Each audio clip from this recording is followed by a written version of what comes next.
अमीर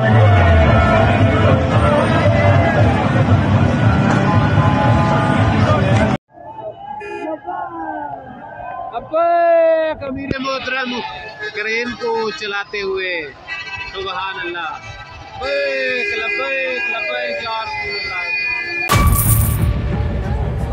बजट 2023-24 की सबसे बड़ी ट्रांसमिशन, बोल एक मर्तबा फिर सबसे आगे। वजीर खजाना की बजट तकरीर की सबसे बड़ी कवरेज, 62% अवाम ने देखा बोल की स्क्रीन पर। Welcome back to the budget transmission.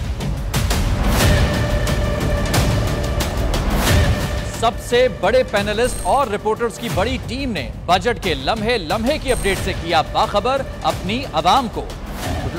में यूं कह रहा हूं कि एक तरफ ये ख्वाहिश है कि लोगों को रिलीफ दी जाए, क्योंकि इलेक्शन सर पर है, तो कोई ऐसा बजट दे जो पॉपुलिस्ट हो। क्योंकि बोल रखता है खबर के हर पहलू पर नजर, बोल है सबसे आगे सबसे पहले। सब्सक्राइब करें और बेल दबाएं ताकि कोई खबर रह न जाए।